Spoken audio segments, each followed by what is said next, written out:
Welcome back university YouTube channel. आज के इस वीडियो में फंजाई में रिप्रोडक्शन कैसा होता है आज डिस्कशन करना है। अगर आप यूनिवर्सिटी चैनल पर पहली बार आए हैं तो चैनल को सब्सक्राइब कर दीजिए। तो types of reproduction in fungi, fungi में प्रजनन का प्रकार, कितने टाइप से रिप्रोडक्शन होता है फंजाई में।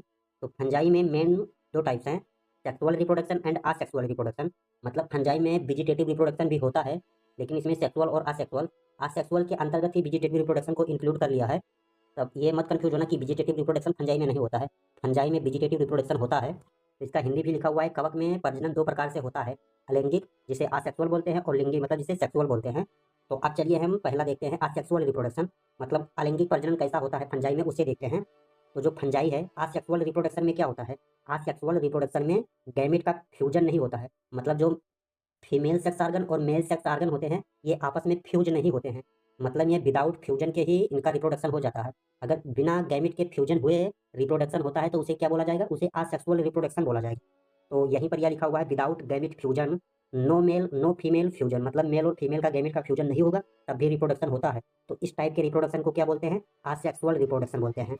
और जब इनके गैमेट का आपस में फ्यूजन नहीं होगा तो इनमें जो जेनेटिक वेरिएशन आता है वो भी नहीं आएगा। क्यों नहीं आएगा, मतलब जब माता पिता का जो गैमेट है वो आपस में फ्यूज ही नहीं होंगे तो जेनेटिक वेरिएशन भी नहीं आएगा। सेक्सुअल रिप्रोडक्शन में मेल और फीमेल का गैमेट का फ्यूजन होता है, इसलिए वहाँ पर उनमें जेनेटिक वेरिएशन भी आता है। तो असेक्सुअल रिप्रोडक्शन में मेल और फीमेल का गैमेट का फ्यूजन नहीं होता है। तो इसके जो मेन मेथड है, मतलब असेक्सुअल रिप्रोडक्शन के कितने टाइप्स हैं, कितने द्वारा असेक्सुअल रिप्रोडक्शन होता है, तो अब उसे देख लीजिए। तो फ्रेगमेंटेशन, जो फ्रेगमेंटेशन रिप्रोडक्शन है ये वेजिटेटिव्स के ही अंतर्गत आता है, लेकिन इसे असेक्सुअल में ही इंक्लूड कर लिया है। तो वेजिटेटिव रिप्रोडक्शन में ये फ्रेगमेंटेशन आता है। तो इसके कौन कौन से मेथड हैं, मतलब असेक्सुअल रिप्रोडक्शन में कौन कौन से मेथड अपनाते हैं रिप्रोडक्शन करने के लिए। तो फ्रेगमेंटेशन अपनाते हैं, और इसका सेकंड है फिजन अपनाते हैं, बडिंग अपनाते हैं। ये सारे रिप्रोडक्शन का मेथड है, तरीका है, होता है असेक्सुअल रिप्रोडक्शन के ही अंतर्गत। और ये स्क्लेरोसिया फार्मेशन, राइजोमॉर्फस का फार्मेशन होता है, स्पोर फार्मेशन होता है। तो ये सारे रिप्रोडक्शन का तरीका है। लेकिन ये जैसे जो फंजाई है, फंजाई का स्पीसीज बहुत सारी स्पीसीज हैं, तो अलग अलग फंजाई में अलग अलग रिप्रोडक्शन का तरीका हो सकता है। तो जो मेन होता है फ्रेगमेंटेशन, बडिंग, सेक्सुअल रिप्रोडक्शन होता है, तो अलग अलग फंजाई में अलग अलग टाइप से हो सकते हैं।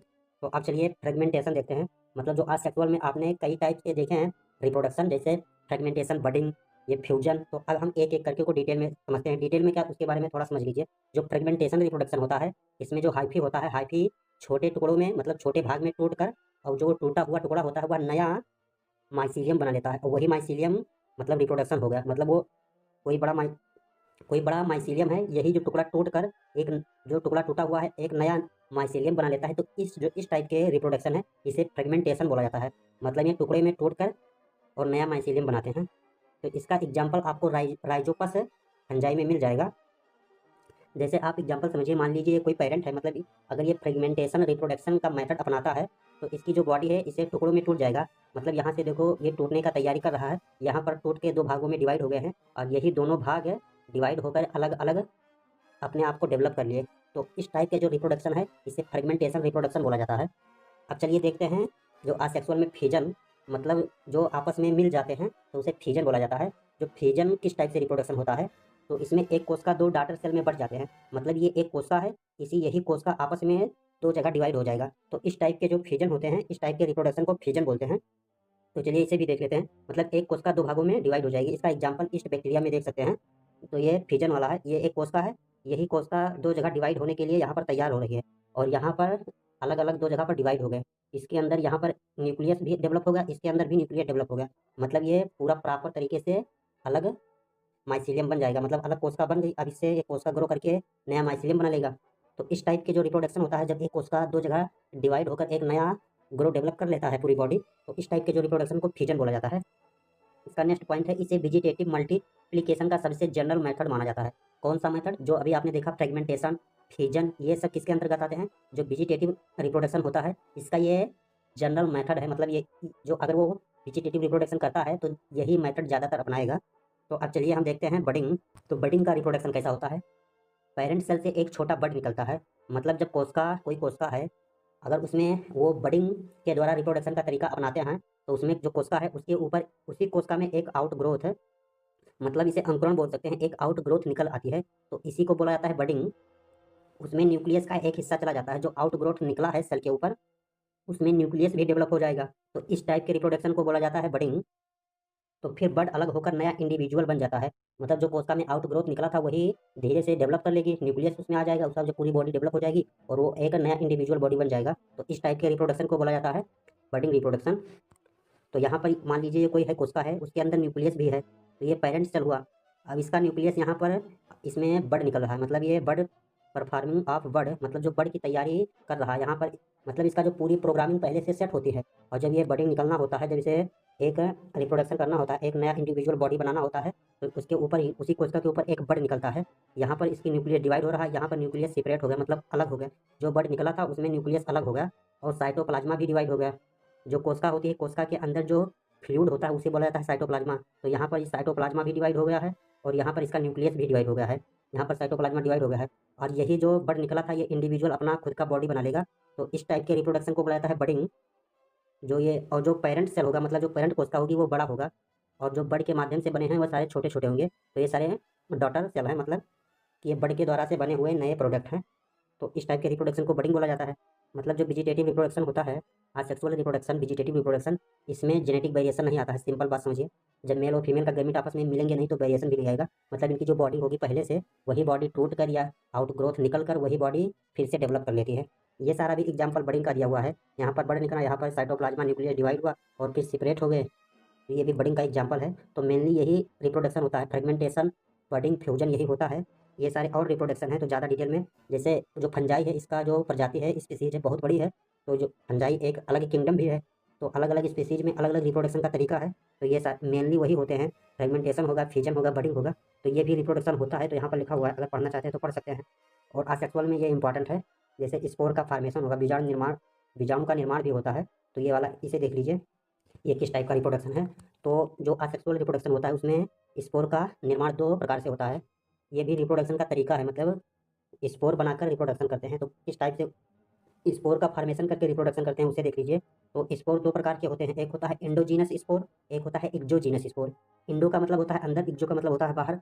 जो एंडोजीनस स्पोर है ये भीतरी बीजाणु है, मतलब ये अंदर की तरफ रहेगा। और एक्जोजीनस स्पोर ये बाहरी बीजाणु है, मतलब बाहर की तरफ रहेगा। तो अब इंडोजीनस स्पोर देखिए, भीतरी बीजाणु क्या है, तो ये स्पोरेंजियम के अंदर बनते हैं। जो इंडोजिनस स्पोर है ये स्पोरेंजियम के अंदर बनते हैं। एक थैली जैसी संरचना को क्या बोलते हैं, स्पोरेंजियम बोलते हैं।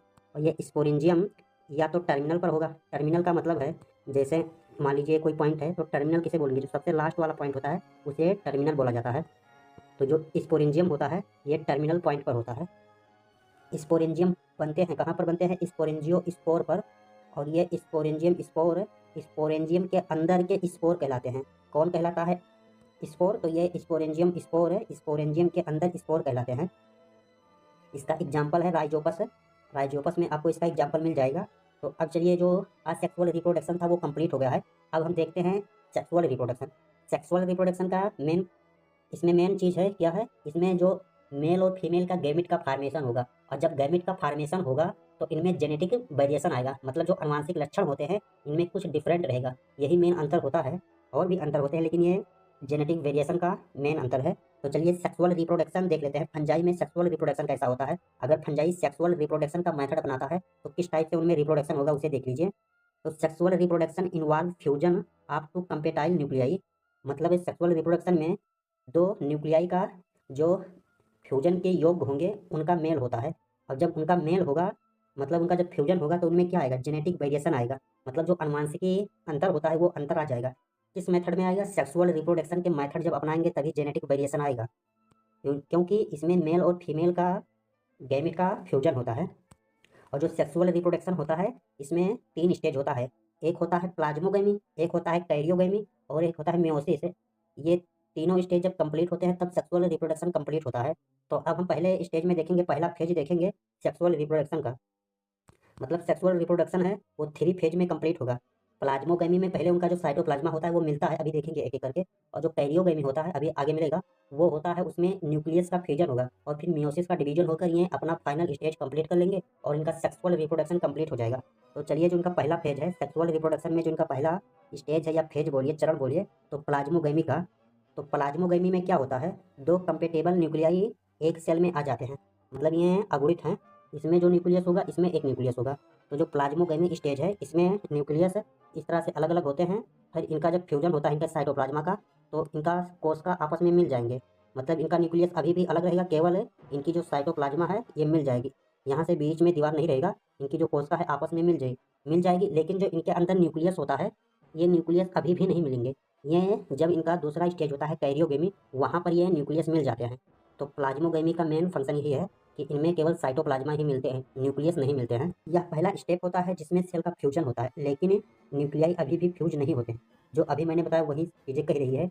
मतलब जो इनका कोशिका होगी, दो कोशिका होगी, उनको साइटोप्लाज्मा, उनका जो साइटोप्लाज्मा है वो आपस में मिल जाएगा। लेकिन जो कोशिका के अंदर न्यूक्लियस होता है वो न्यूक्लियस आपस में नहीं मिलेंगे। केवल इनके जो कोशिका के अंदर जो साइटोप्लाज्मा होती है वो साइटोप्लाज्मा आपस में मिल जाएंगे, लेकिन जो उनके अंदर न्यूक्लियस होता है वो नहीं मिलेगा। ये न्यूक्लियस कब मिलता है? जब इनका सेकंड स्टेप आता है कैरियोगेमी का, वहाँ पर ये न्यूक्लियस मिलते हैं। कुछ फंजाई में न्यूक्लियाई अलग रहते हैं। जब न्यूक्लियस अलग रहेगा, न्यूक्लियाई अलग रहेगा, तब उसे बोला जाता है डाइकैरियोटिक फेज। अब ये प्लाज्मोगेमी का फेज दिया हुआ है, मतलब टाइप दिया हुआ है, कितने टाइप से होते हैं। मतलब जो उनमें मेल और फीमेल का जो कुछ होंगे मोटाइल होंगे, मतलब मोटाइल का मतलब कुछ होंगे चलने वाले। ये आइसोगेमिट, इंजियोगेमिट। जब आइसोगेमिट का कंडीशन होगा तब जो उनके गैमिट होते हैं, मतलब मेल और फीमेल के जो सेक्स ऑर्गन होते हैं, उनका साइज सेम रहेगा, कुछ में डिफरेंट रहेगा। जब डिफरेंट रहेगा तो उसे इंजियोगेमिट्स बोला जाता है। तो ये सारी चीज़ें जो दी हुई है बेसिक है, मतलब प्लाज्मोगेमी का टाइप है। तो इसे देख लीजिए। तो अब हम चलते हैं कैरियोगेमी पर, जो सेक्सुअल रिप्रोडक्शन का दूसरा चरण है। तो ये सारी चीज़ें अभी जो दिख रही है, ये सारी चीज़ें प्लाज्मोगेमी का टाइप है।